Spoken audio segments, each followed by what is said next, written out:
ਵਾਹਿਗੁਰੂ ਜੀ ਕਾ ਖਾਲਸਾ ਵਾਹਿਗੁਰੂ ਜੀ ਕੀ ਫਤਿਹ। ਇਸ ਵੀਕ ਦਾ ਜੋ ਅਭਿਆਸ ਖਾਲਸਾ ਜੀ ਕਨੀ ਹੁਕਮ ਤੇ ਸੰਗਤਾਂ ਕਨੀ ਹੁਕਮ ਸੀ ਵਿਚਾਰਨ ਦਾ, ਤੇ ਕਰੋ ਕਿਰਪਾ, ਕੋਸ਼ਿਸ਼ ਕਰੀਏ ਗੁਰੂ ਪਿਤਾ ਜੀ ਕਿਰਪਾ ਕਰਨ। ਸ਼ਲੋਕ ਮਹੱਲਾ ਪਹਿਲਾ। ਵਿਸਮਾਦ ਨਾਦ ਵਿਸਮਾਦ ਵੇਦ। ਇੱਥੇ ਸੱਚੇ ਪਾਤਸ਼ਾਹ ਜੀ ਜੇ ਆਪਾਂ ਵਿਸਮਾਦ ਦੇ ਅਰਥ ਕਰੀਏ ਤਾਂ ਇਸ ਨੂੰ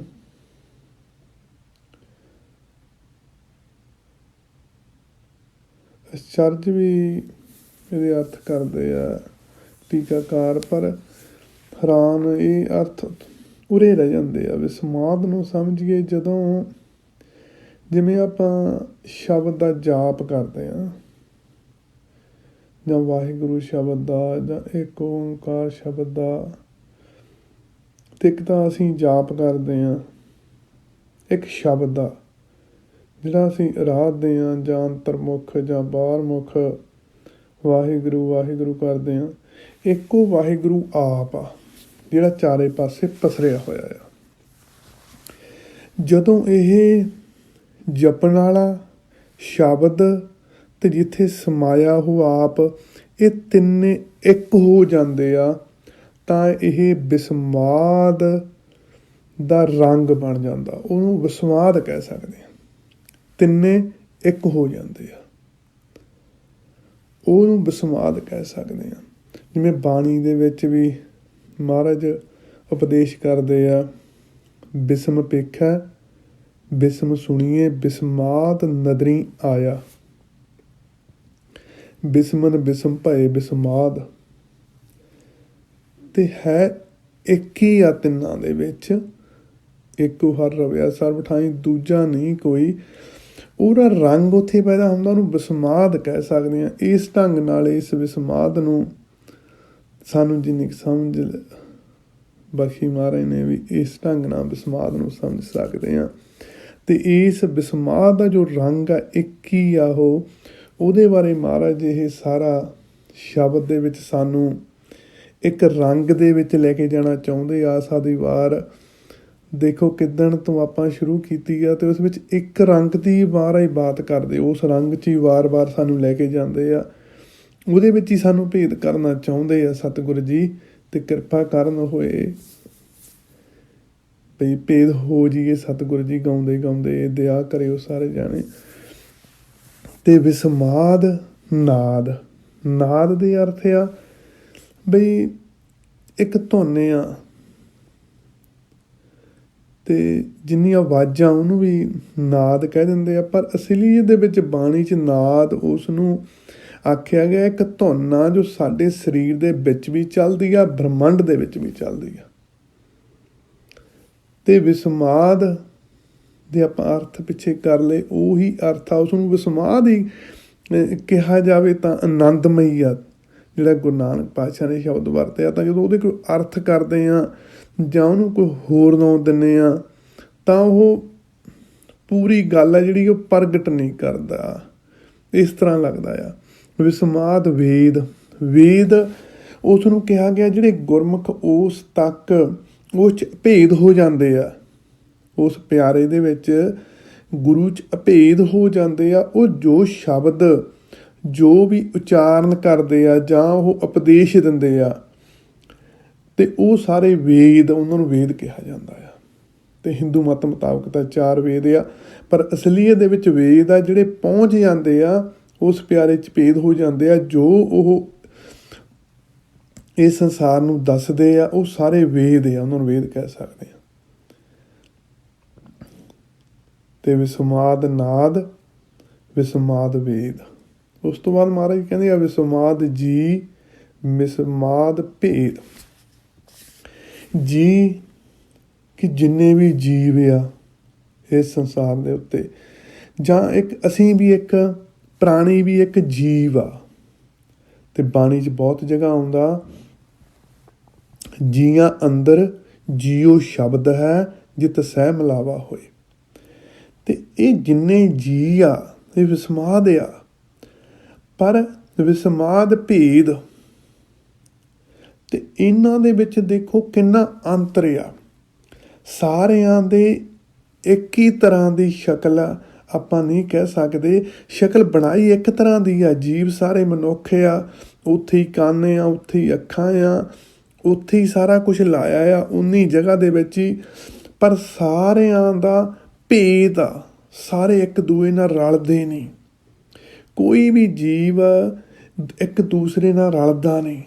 ਜਿੰਨੇ ਵੀ ਇਸ ਧਰਤੀ 'ਤੇ ਜੀਵ ਜੰਤੂ ਆ ਉਹ ਵੀ ਉਹਨਾਂ ਦੀਆਂ ਜਿਵੇਂ ਸੁਭਾਅ ਨਹੀਂ ਰਲਦੇ, ਉਹਨਾਂ ਦੀ ਸੋਚ ਵੀ ਅੰਤਰ ਆ, ਅਤੇ ਉਹਨਾਂ ਦੇ ਸਾਰੇ ਕਾਸੇ ਦੇ ਵਿੱਚ ਅੰਤਰ ਆ, ਭੇਦ ਆ ਉਹਨਾਂ ਦਾ, ਅਲੱਗ ਅਲੱਗ ਆ।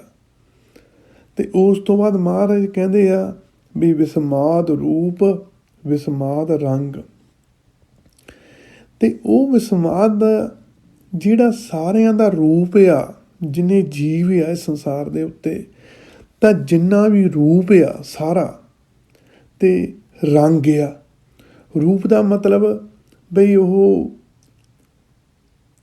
ਉਹਨਾਂ ਦੇ ਉਸ ਜੋ ਚੀਜ਼ ਸਾਨੂੰ ਰੂਪ ਸੋਹਣਾ ਲੱਗਦਾ, ਜਿਵੇਂ ਇੱਕ ਫੁੱਲ ਆ, ਉਹ 'ਚ ਕਿੰਨਾ ਰੂਪ ਆ ਉਹ 'ਚ, ਜਾਂ ਇਹ ਕੋਈ ਵੀ ਆਕਾਰ ਆ, ਉਹ ਹਰ ਇੱਕ ਦਾ ਆਪੋ ਆਪਣਾ ਰੂਪ ਆ, ਆਪੋ ਆਪਣਾ ਸੁਹੱਪਣ ਆ ਉਹਨਾਂ ਦਾ। ਅਤੇ ਰੰਗ ਆ ਉਹ ਕਿੰਨੋਂ ਵੱਖਰੇ ਵੱਖਰੇ ਰੰਗਾਂ ਦੇ ਆ, ਇੱਕ ਰੰਗ ਨਹੀਂ ਕਿਸੇ ਵੀ ਚੀਜ਼ ਦਾ। ਅਤੇ ਜੇ ਅਸੀਂ ਫੁੱਲਾਂ 'ਚ ਹੀ ਦੇਖਾਂਗੇ ਤਾਂ ਇੱਕ ਫੁੱਲ ਦੇ ਵਿੱਚ ਹੀ ਕਿੰਨੇ ਰੰਗ ਆ। ਹਰੇ ਵਾਈ ਆ ਜਿਹਨੂੰ ਅਸੀਂ ਹਰਾ ਰੰਗ ਕਹਿੰਦੇ ਹਾਂ, ਇੱਕ ਹੀ ਹਰਾ ਰੰਗ ਆ।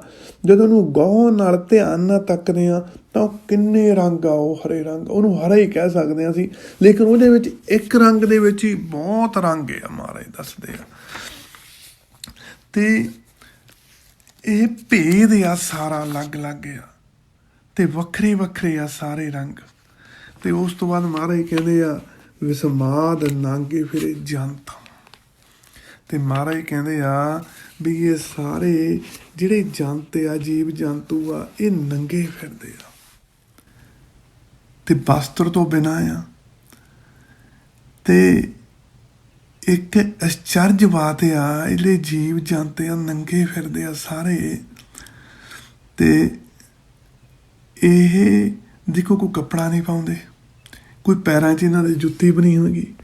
ਅਤੇ ਮਹਾਰਾਜ ਨੇ ਕਿਸ ਅਚਰਜ ਤਰ੍ਹਾਂ ਦੇ ਬਣਾਏ ਆ ਜੀਵ, ਬਈ ਨਾ ਕੋਈ ਕੰਡਾ ਲੱਗਦਾ ਆ ਇਹਨਾਂ ਨੂੰ, ਅਤੇ ਇਹਨਾਂ ਦੇ ਕੰਡਿਆਂ ਤੋਂ ਵੀ ਇਸ ਤਰ੍ਹਾਂ ਦੇ ਇਹਨਾਂ ਦੇ ਪੈਰ ਬਣਾ ਤੇ ਸਤਿਗੁਰੂ ਜੀ ਨੇ, ਅਤੇ ਇਸ ਤਰ੍ਹਾਂ ਦਾ ਇਹਨਾਂ ਦਾ ਸਰੀਰ ਬਣਾ ਤਾ ਵੀ ਇਹਨਾਂ ਨੂੰ ਗਰਮੀ ਸਰਦੀ ਸਾਰੇ ਮੌਸਮ ਤੋਂ ਵੀ ਉਹ ਇਹਨਾਂ ਨੂੰ ਆਪ ਬਚਾ ਕੇ ਰੱਖਦਾ ਆ। ਅਤੇ ਪਰਮਾਤਮਾ ਕੀ ਇਹਨਾਂ ਦੀ ਆਪ ਰੱਖਿਆ ਕਰਦਾ ਸਾਰੇ ਚੀਜ਼ ਤੋਂ। ਅਤੇ ਮਹਾਰਾਜ ਕਹਿੰਦੇ ਅਤੇ ਵਿਸਮਾਦ ਪੌਣ ਵਿਸਮਾਦ ਪਾਣੀ। ਅਤੇ ਪੌਣ ਕੀ ਜਿਹੜੀ ਹਵਾ ਆ, ਸਾਹ ਜਿਹੜਾ ਚੱਲਦਾ ਆ ਸਾਡੇ ਅੰਦਰ, ਅਤੇ ਪਾਣੀ ਜੋ ਜਲ ਅਸੀਂ ਛਕਦੇ ਹਾਂ, ਅਤੇ ਮਹਾਰਾਜ ਕਹਿੰਦੇ ਸਾਰਾ ਹੀ ਵਿਸਮਾਦ ਆ। ਅਤੇ ਪੌਣ ਦਾ ਇੱਕ ਰੰਗ ਵੀ ਜੇ ਅਸੀਂ ਉਹਦੇ ਡੂੰਘਾਈ 'ਚ ਚਲੇ ਜਾਂਦੇ ਹਾਂ, ਪੌਣ ਦੀ ਡੂੰਘਾਈ ਚਲੇ ਜਾਓ, ਫਿਰ ਮਹਾਰਾਜ ਕਹਿੰਦੇ ਪੌਣ ਦੁਆਰਾ ਹੀ ਸਾਰਾ ਪਸਾਰਾ ਪਸਰਿਆ ਆ। ਪੌਣ ਦਾ ਹੀ ਖੇਡ ਆ, ਪੌਣੇ ਖੇਡ ਕੀ ਆ, ਸਭ ਥਾਈਂ ਕਲਾ ਖਿੰਚ ਢਹਾਏ ਦਾ। ਅਤੇ ਪਾਉਣ ਦਾ ਇਹ ਸਰੀਰ ਨਾਲ ਇੰਨਾ ਡੀਪਲੀ ਸੰਬੰਧ ਆ ਕਿ ਵਿਚਾਰਾਂ, ਜਦੋਂ ਮਨ ਵਿਚਾਰਾਂ 'ਚ ਜਾਂਦਾ ਉਦੋਂ ਵੀ ਪਾਉਣ ਦੀ ਖੇਡ ਆ। ਰਜੋ ਗੁਣ ਤਮੋ ਗੁਣ ਸਤੋ ਗੁਣ, ਇਹ ਵੀ ਪਾਉਣ ਨਾਲ ਇਹਨਾਂ ਦਾ ਬਹੁਤ ਡੀਪਲੀ ਸੰਬੰਧ ਆ। ਅਤੇ ਸਰੀਰ ਜਦੋਂ ਪਾਉਣ ਦਾ ਸਰੀਰ ਦੇ ਵਿੱਚ ਸੰਤੁਲਨ ਖਰਾਬ ਹੋ ਜਾਵੇ ਤਾਂ ਸਰੀਰ ਨੂੰ ਰੋਗ ਵੀ ਲੱਗ ਜਾਂਦੇ ਆ। ਅਤੇ ਇਹ ਕਿ ਪਾਉਣ ਜਿਹੜੀ ਆ ਇੱਕੋ ਹੀ ਰੰਗ ਆ ਜਿਹੜਾ ਉਹਦਾ, ਪਾਉਣ ਦੇਖੋ ਕਿੰਨਾ ਬੇਅੰਤ ਆ। ਅਤੇ ਵਿਸਮਾਦ ਪਾਣੀ ਆ, ਮਹਾਰਾਜ ਕਹਿੰਦੇ ਆ ਜੇ ਪਾਣੀ ਅਸੀਂ ਜਦੋਂ ਪਿਆਸ ਲੱਗਦੀ ਆ ਅਸੀਂ ਛਕ ਲੈਂਦੇ ਹਾਂ, ਸਾਡੇ ਮਨ 'ਚ ਨਹੀਂ ਇਹ ਗੱਲ ਆਉਂਦੀ ਵੀ ਉਹ ਪਿਆਰੇ ਨੇ ਬਣਾਇਆ ਜੀ। ਇਹ ਇੱਕ ਵੀ ਚੀਜ਼ ਪਾਣੀ ਨਾ ਹੁੰਦਾ ਤਾਂ ਅਸੀਂ ਇਸ 'ਤੇ ਕਿਸ ਤਰ੍ਹਾਂ ਰਹਿ ਸਕਦੇ ਸੀ। ਦੇਖੋ ਕਿੰਨਾ ਅਚਰਜ ਆ ਵੀ ਅਸੀਂ ਛਕ ਲੈਂਦੇ ਹਾਂ ਅਤੇ ਉਹ ਸਾਡੀ ਪਿਆਸ ਮਿਟਾ ਦਿੰਦਾ ਆ। ਅਤੇ ਜੇ ਉਹਨੂੰ ਹੀ ਅਸੀਂ ਵਿਚਾਰ ਲਈਏ ਤਾਂ ਕੀ ਅਚਰਜ ਬਾਤ ਆ। ਅਤੇ ਵਿਸਮਾਦ ਅਗਨੀ ਖੇਡੇ ਵਡਾਣੀ, ਅਤੇ ਮਹਾਰਾਜ ਕਹਿੰਦੇ ਆ ਬਈ ਅਗਨ ਆ ਜਿਹੜੀ ਉਹ ਵੀ ਵਿਸਮਾਦ ਆ। ਦੇਖੋ ਕਿਸ ਢੰਗਾਂ ਨਾਲ ਖੇਡ ਰਹੀ ਆ। ਅਤੇ ਜਠਰ ਅਗਨ ਆ ਮਾਤਾ ਦੇ ਗਰਭ ਦੇ ਵਿੱਚ, ਜਿਹਦੇ ਦੁਆਰਾ ਇਹ 5 ਤੱਤ ਪਕਾਏ ਜਾਂਦੇ ਆ। ਪਾਣੀ ਜਿਹਦੇ ਦੁਆਰਾ ਪਕਾਇਆ ਜਾਂਦਾ ਉੱਥੇ ਸਾੜਦੀ ਨਹੀਂ। ਅਤੇ ਦਰੱਖਤਾਂ ਦੇ ਵਿੱਚ ਵੀ ਅਗਨ ਆ। ਅਤੇ ਇੱਕ ਅਗਨ ਆ ਜਿਹਦੇ ਦੁਆਰਾ ਅਸੀਂ ਸਾਰਾ ਕੁਝ ਬਾਹਰ ਅਤੇ ਤਿਆਰ ਕਰਕੇ ਛਕਦੇ ਹਾਂ। ਅਤੇ ਕਿਆ ਹੈਰਾਨੀ ਆ, ਕਿੰਨੇ ਤਰ੍ਹਾਂ ਦੀ ਅਗਨ ਆ ਹਰ ਇੱਕ ਚੀਜ਼ ਦੇ ਵਿੱਚ, ਫੁੱਲਾਂ ਦੇ ਵਿੱਚ, ਸਰੀਰਾਂ ਦੇ ਵਿੱਚ ਅਗਨ ਆ। ਇੱਕ ਅਗਨ ਆ ਜਿਹੜੀ ਸਾਡਾ ਸਾਰਾ ਕੁਝ ਖਾਂਦੇ ਹਾਂ ਅਸੀਂ, ਉਹ ਪਚਾਉਂਦੀ ਆ, ਉਹ ਵੀ ਅਗਨ ਆ। ਅਤੇ ਕਿਆ ਬਾਤ ਆ, ਸਤਿਗੁਰ ਦੀ ਕਿਆ ਖੇਡ ਆ। ਦੇਖੋ ਵੀ ਆਪ ਹੀ ਸਾਰੇ ਧੰਨ ਆ ਮਹਾਰਾਜ। ਅਤੇ ਵਿਸਮਾਦ ਧਰਤੀ ਅਤੇ ਵਿਸਮਾਦ ਖਾਣੀ। ਅਤੇ ਮਹਾਰਾਜ ਕਹਿੰਦੇ ਆ ਇਸ ਧਰਤੀ ਹੈ ਜੋ ਕਿਆ ਵਿਸਮਾਦ ਆ। ਇੱਕ ਬਾਲ ਆ ਜਿਹੜੀ ਉਸ ਪਰਮਾਤਮਾ ਦੇ ਆਕਾਰ ਦੇ ਵਿੱਚ ਆਪ ਇੱਕ ਬਾਲ ਉੱਡੀ ਫਿਰਦੀ ਆ, ਅਤੇ ਉਹਦੇ 'ਤੇ ਅਸੀਂ ਸਾਰੇ ਜੀਵ ਰਹਿ ਰਹੇ ਹਾਂ। ਅਤੇ ਇੱਕ ਹੈ ਤਾਂ ਗੇਂਦ ਆ ਇੱਕ ਛੋਟੀ ਜਿਹੀ। ਅਤੇ ਵਿਸਮਾਦ ਖਾਣੀ, ਉਸ ਦੇ ਉੱਤੇ ਪਸਾਰਾ ਦੇਖੋ ਕੀਤਾ 4 ਖਾਣੀਆਂ। ਮਹਾਰਾਜ ਕਹਿੰਦੇ ਇੱਕ ਅੰਡਜ, ਜੇਰਜ, ਸੇਤਜ, ਉਤਪਜ। ਆਂਡਿਆਂ ਤੋਂ ਜੋ ਪੈਦਾ ਹੁੰਦੀ, ਆਂਡਿਆਂ ਤੋਂ ਉਹਨੂੰ ਅੰਡਜ, ਜਿਹੜੀ ਜੇਰ ਤੋਂ ਜੀ ਪੈਦਾ ਹੁੰਦੇ ਉਹ ਜੇਰਜ, ਜਿਹੜੇ ਹੁਮਸ ਤੋਂ ਪੈਦਾ ਹੁੰਦੇ ਆ ਉਹਨੂੰ ਸੇਤਜ ਕਹਿ ਦਿੰਦੇ ਆ। ਅਤੇ ਉਤਪੁਜ ਕੀ ਆ, ਜਿਹੜੇ ਬੀਜ ਧਰਤੀ 'ਤੇ ਹੁੰਦੇ ਆ ਸਾਰੇ, ਇਹ ਉਤਪੁਜ ਆ। ਅਤੇ ਮਹਾਰਾਜ ਜੀ ਕਹਿੰਦੇ ਆ ਕਿਆ ਖੇਡ ਆ ਉਹਦਾ। ਅਤੇ ਵਿਸਮਾਦ ਸਾਧ ਲੱਗੈ ਪ੍ਰਾਣੀ। ਅਤੇ ਧੰਨ ਆ ਅਲੌਕਿਕ ਆ ਵੀ ਜਿਹੜੇ ਇੰਦਰੀਆਂ ਦੇ ਰਸ ਦੇ ਵਿੱਚ ਲੱਗੇ ਆ, ਸਾਧ ਦੇ ਵਿੱਚ, ਉਸ ਪ੍ਰਾਣੀ ਲੱਗੇ ਹੋਏ ਆ ਉਹਦੇ ਵਿੱਚ, ਇੰਦਰੀਆਂ ਦੇ ਰਸਾਂ ਨੂੰ ਭੋਗਣ ਦੇ ਵਿੱਚ, ਉਹ ਸਾਧ 'ਚ ਲੱਗੇ ਆ। ਅਤੇ ਵਿਸਮਾਦ ਸੰਜੋਗ, ਵਿਸਮਾਦ ਵਿਜੋਗ। ਅਤੇ ਮਹਾਰਾਜ ਕਹਿੰਦੇ ਆ ਬਈ ਇੱਥੇ ਸੰਜੋਗ ਦਾ ਮਤਲਬ ਕੀ ਆ, ਵੀ ਮਿਲਾਪ ਹੋ ਜਾਣਾ।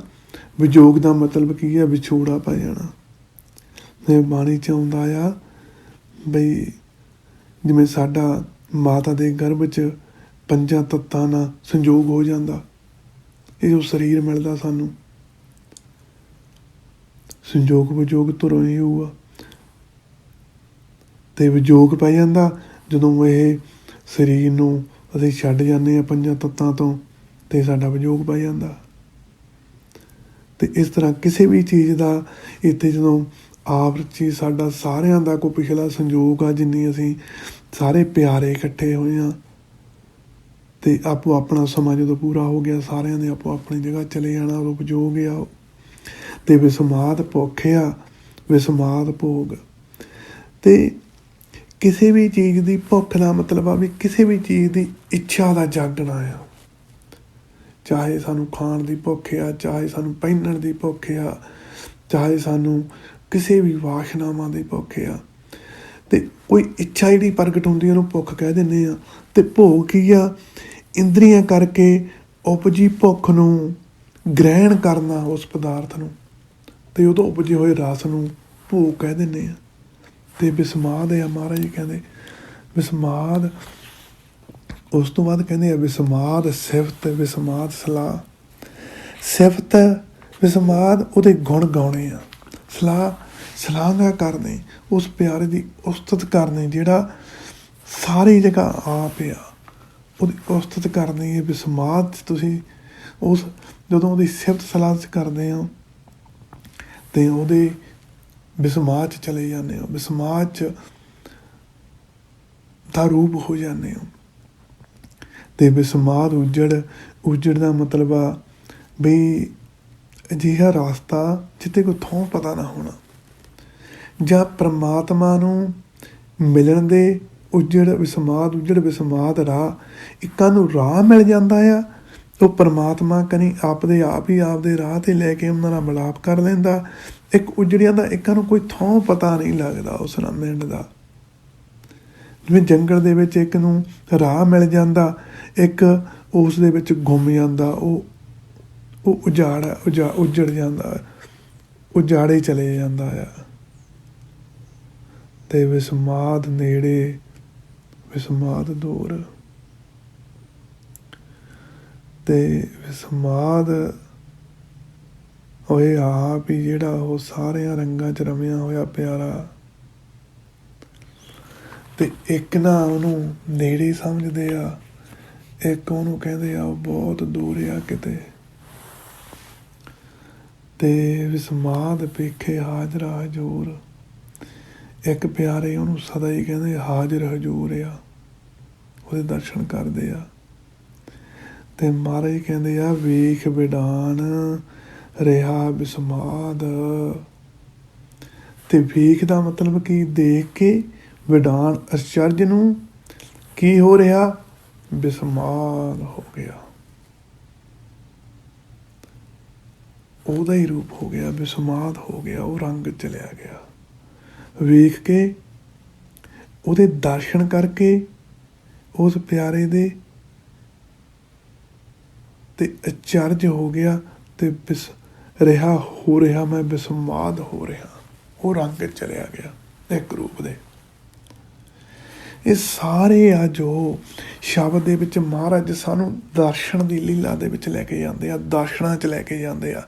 ਜਦੋਂ ਅਸੀਂ ਕਿਸੇ ਵੀ ਇੱਕ ਰੂਪ ਦੇ, ਪੌਣ ਪਾਣੀ ਦੇ ਕਿਸੇ ਵੀ ਇੱਕ ਰੂਪ ਦੇ ਅਸੀਂ ਜਦੋਂ ਅਸੀਂ ਦਰਸ਼ਨ ਕਰਦੇ ਹਾਂ, ਦਰਸ਼ਨ ਕਰਕੇ ਅਸੀਂ ਉਹਨੂੰ ਡੀਪਲੀ ਉਹਦੇ 'ਚ ਬਹਿ ਜਾਂਦੇ ਹਾਂ, ਤਾਂ ਸਾਨੂੰ ਉਹ ਵਿਸਮਾਦ ਦਾ ਪ੍ਰਗਟਾਵਾ ਹੁੰਦਾ, ਉਹ ਰੰਗ ਸਾਨੂੰ ਮਿਲਦਾ ਆ। ਤੇ ਮਹਾਰਾਜ ਵਾਰ ਦਰਸ਼ਨਾਂ 'ਚ ਲੈ ਕੇ ਜਾਂਦੇ ਆ। ਐਂਡ 'ਚ ਇਹੀ ਕਹਿੰਦੇ ਆ ਵੇਖ ਵਿਡਾਨ ਰਿਹਾ ਵਿਸਮਾਦ, ਵੀ ਮੈਂ ਉਸ ਅਚਰਜ ਦੇ ਦਰਸ਼ਨ ਕਰਕੇ ਕਿ ਉਹ ਵਿਸਮਾਦ ਹੋ ਗਿਆ। ਤੇ ਨਾਨਕ ਬੁੱਝਣ ਪੂਰੇ ਭਾਗ, ਤੇ ਮਹਾਰਾਜ ਕਹਿੰਦੇ ਪੂਰੇ ਭਾਗਾਂ ਨਾਲ ਹੀ ਉਸ ਨੂੰ ਬੁੱਝਿਆ ਜਾ ਸਕਦਾ। ਇੱਕ ਤਾਂ ਉਹਦਾ ਗਿਆਨ, ਇੱਕ ਬੁੱਝਿਆ, ਜਿਹੜੇ ਗੁਰਮੁਖ ਉਹਨੂੰ ਬੁੱਝ ਲੈਂਦੇ ਆ, ਉਹਨੂੰ ਪੂਰਨ ਰੂਪ 'ਚ ਉਹਦਾ ਹੀ ਰੂਪ ਹੋ ਜਾਂਦੇ ਆ। ਤੇ ਇਸ ਕਰਕੇ ਬੇਨਤੀ ਆ ਸਾਰੀ ਸੰਗਤ ਨੂੰ ਤੇ ਗੁਰਮੁਖਾਂ ਨੂੰ ਵੀ ਜੋ ਇਸ ਸ਼ਬਦ ਦੀ ਥੋੜ੍ਹੀ ਜਿਹੀ ਸਮਝ ਆਈ ਆ, ਬਹੁਤ ਬੇਅੰਤ ਰੰਗ ਹੈ ਇਹਦੇ ਵਿੱਚ, ਤੇ ਅੱਖਰਾਂ 'ਚ ਤਾਂ ਕੁਛ ਕਹਿ ਨਹੀਂ ਹੋਇਆ। ਤੇ ਕਿਰਪਾ ਕਰਿਓ ਵੀ ਉਹ 'ਚ ਅਸੀਂ ਡੁੱਬ ਜਾਈਏ ਮਹਾਰਾਜ, ਅਸੀਂ ਉਹਨੂੰ ਪੂਰਨ ਬੁੱਝ ਕੇ ਤੇ ਉਹਦਾ ਰੂਪ ਹੋ ਜਾਈਏ। ਸਤਿਗੁਰੂ ਜੀ ਸਾਡੇ 'ਤੇ ਕਿਰਪਾ ਕਰੋ। ਇਹ ਸਾਰੇ ਹੀ ਸੰਗਤ ਨੇ ਰਲ ਕੇ ਸਾਰਿਆਂ ਲਈ ਜ਼ਰੂਰ ਅਰਦਾਸ ਬੇਨਤੀ ਕਰਨੀ। ਤੇ ਅੱਗਾਂ ਨੂੰ ਜੋ ਵੀ ਸ਼ਬਦ ਮਹਾਰਾਜ ਅਸੀਂ ਪੜ੍ਹੀਏ ਤੇ ਅਸੀਂ ਪੂਰਨ ਰੰਗ 'ਚ, ਕਿਉਂਕਿ ਜਿੰਨਾ ਚਿਰ ਅਸੀਂ ਤੇਰੇ 'ਚ ਅਭੇਦ ਨਹੀਂ ਹੁੰਦੇ, ਸਾਨੂੰ ਉਹ ਪੂਰਨ ਰੰਗ ਦਾ, ਸ਼ਬਦ ਦਾ ਪੂਰਨ ਰੰਗ ਆ ਜੋ ਤੁਸੀਂ ਜਿਹੜੇ ਰੰਗ 'ਚ ਤੁਸੀਂ ਉਚਾਰੇ ਆ, ਉਹ ਰੰਗ 'ਚ ਅਸੀਂ ਜਾ ਨਹੀਂ ਸਕਦੇ। ਇਸ ਕਰਕੇ ਸਾਨੂੰ ਆਪਦੇ 'ਚ ਭੇਦ ਕਰਕੇ ਅਸੀਂ ਉਹਨੂੰ ਪੂਰਨ ਮਾਣ ਸਕੀਏ। ਹੋਈਆਂ ਬੇਅੰਤ ਗਲਤੀਆਂ ਦੀ ਖਿਮਾ ਬਖਸ਼ਣੀ, ਅੱਗੋਂ ਵਾਸਤੇ ਸਮੱਤ ਬਖਸ਼ਣੀ। ਵਾਹਿਗੁਰੂ ਜੀ ਕਾ ਖਾਲਸਾ, ਵਾਹਿਗੁਰੂ ਜੀ ਕੀ ਫਤਿਹ।